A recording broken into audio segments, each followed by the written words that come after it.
नमस्कार, स्वागत आहे आपल्या युट्यूब चॅनलवरती। या व्हिडिओमध्ये multi level inheritance in C plus plus हा पॉइंट मी तुम्हाला एक्सप्लेन करून सांगणार आहे।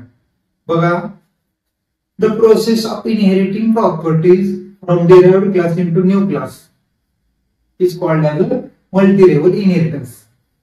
Derived class, parent class, base class, child class हा कन्सेप्ट माहित पाहिजे तुम्हाला। जर माहित नसेल तर सिंगल इनहेरिटन्सचा व्हिडिओ चॅनलच्या प्लेलिस्टला मी अपलोड केलेला आहे, तो व्हिडिओ पहा, नंतर मग हा व्हिडिओ पहा।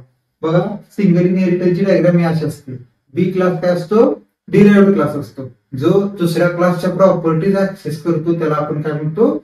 Derived class. डिराइव्ह करतो म्हणजे डिराइव्ड क्लास झाला तो। समजते? बी क्लास काय? डिराइव्ड क्लास आहे आणि हा सी क्लास त्या डिराइव्ड क्लासच्या म्हणजे बी क्लासच्या प्रॉपर्टीज ऍक्सेस करून हा तयार केला सी क्लास। त्या मेकॅनिझमला आपण काय म्हणत असतो? मल्टी लेवल इनहेरिटन्स म्हणत असतो। और किंवा बघा ही एक लाईन, और in multi-level inheritance create a new class from another child class। Single inheritance मध्ये हे डायग्राम, ए क्लास पॅरेंट क्लास असणार आणि बी क्लास काय? चाइल्ड क्लास असणार। चाइल्ड क्लासची हेल्प घेऊन म्हणजे चाइल्ड क्लासच्या प्रॉपर्टीज ऍक्सेस करून आपण काय केला? नवीन चाइल्ड क्लास क्रिएट केला। समजते? त्या चाइल्ड क्लासच्या प्रॉपर्टीज रेफर करून आपण हा सी क्लास म्हणजे हा न्यू चाइल्ड क्लास क्रिएट केला। त्या मेकॅनिझमला आपण काय म्हणत असतो? मल्टी लेवल इनहेरिटन्स म्हणत असतो। समजते? सिंटॅक्स पहा कसा असणार आहे? क्लास ग्रँड पॅरेंटचे class, class grandparent class तो एक क्लास असणार। त्या प्रॉपर्टीज ही बॉडी असणार क्लासची। कोणता क्लास? Grandparent class. म्हणजे त्याला काय म्हणतो आपण? हा ए डायग्राम मधला ए क्लास आहे ना, तो हा क्लास।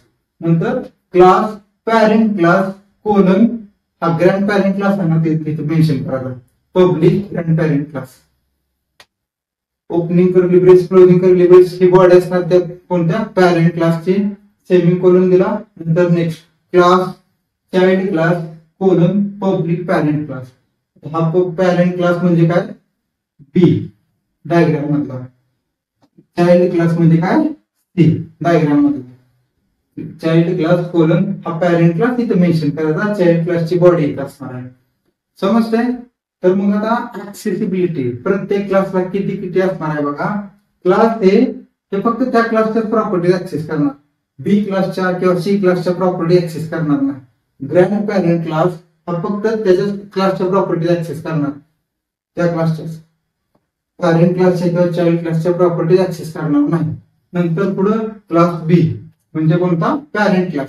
पॅरेंट क्लास हा पॅरेंट क्लासच्या त्याच्या स्वतःच्या properties plus grand parent class, grandparent class आहे ना त्याच्या प्रॉपर्टीज ते ऍक्सेस करणार। क्लास बी त्याच्या आणि ए क्लासच्या प्रॉपर्टी ऍक्सेस करणार आहे। ह्या वरून समजते तुम्हाला? नंतर पुढे चाइल्ड क्लास काय करणार आहे? चाइल्ड क्लासच्या प्रॉपर्टीज प्लस पॅरेंट क्लासच्या आणि ग्रँड पॅरेंट क्लासच्या या सगळ्या प्रॉपर्टीज ऍक्सेस करणार। ही सी क्लास तो म्हणजे काय? Child class. तो काय करणार आहे?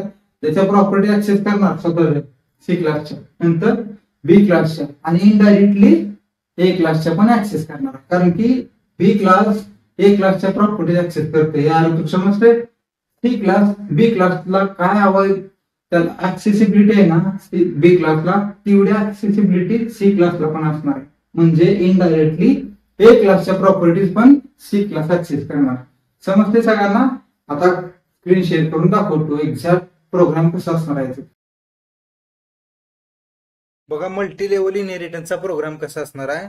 त्या डायग्राम मध्ये क्लास ए, क्लास बी आणि क्लास सी असे 3 क्लास मी दिले होते, तसेच सेम इथे घेतोय। 3 क्लास घेतले। आता क्लास बी चा पॅरेंट क्लास काय होता रे? बघा डायग्राम पाठीमागे जाऊन एकदा पॉज करून।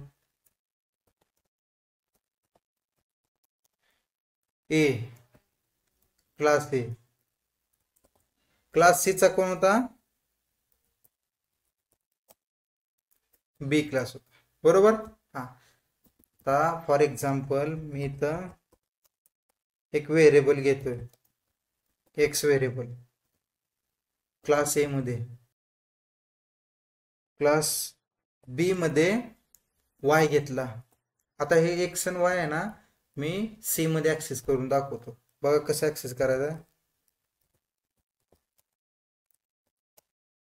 झेड व्हेरिएबल घेतला इथं मी, integer Z. Addition operation perform करणार आहे इथं. मग काय करावं लागणार आहे, एक्स आणि वायची व्हॅल्यू रीड करून घेतो मी युजर कडून. 3 एक्स आणि वायची व्हॅल्यू रीड करून घेतल्यानंतर Z is equal to X plus Y direct access केलेत. ए आणि बी चे मेंबर सी क्लासमध्ये डायरेक्ट ऍक्सेस केले. समजते. आता ऍडिशन मेथड कॉल करतोय सी क्लासच्या बाहेर. वॉइड मेन मेथड मध्ये जर मला सी क्लासची मेथड ऍक्सेस करायची असेल तर सी क्लासचा मला ऑब्जेक्ट क्रिएट करावा लागतो.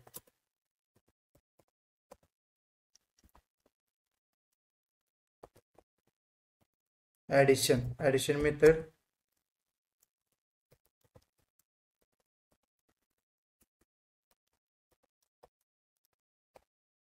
झाला कोड.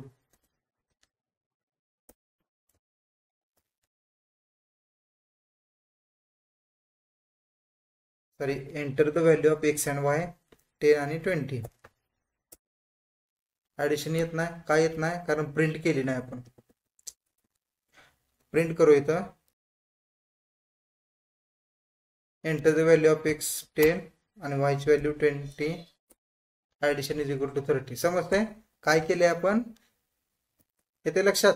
सी क्लासमध्ये ए आणि बी क्लासचे प्रॉपर्टी ऍक्सेस केला. आता बी क्लासमध्ये मी एक मेथड घेतोय void गेट, आणि गेट मेथड मध्ये मी सी क्लासची प्रॉपर्टी ऍक्सेस करतोय. सी क्लासची प्रॉपर्टी बी क्लासमध्ये आता ऍक्सेस करून दाखवतो. होईल का रे? नसते होत. बघा Z is equal to 100. Compile करतोय. काय एरर आहे, अनडिफाइंड सिम्बॉल झेड. बरोबर, झेड डिफाईन होत नाही तिथं, कारण की सी क्लास पुरतं ते मर्यादित आहे. समजतंय. आता अजून एक दाखवतो. येते लक्षात, बी क्लासमध्ये सी क्लासच्या प्रॉपर्टी ऍक्सेस होऊ शकत नाही. आता ए क्लासमध्ये बी आणि सी क्लासच्या प्रॉपर्टी ऍक्सेस करतो. होतात का बघा. गेट सेमच मेथड घेतो इथं. हे असं एक्सप्रेशन देतोय मी.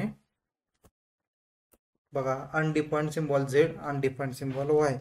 एक्स डिफाईन झाला कारण की एक्स हा ए क्लासमध्ये, पण वाय बी क्लासमध्ये.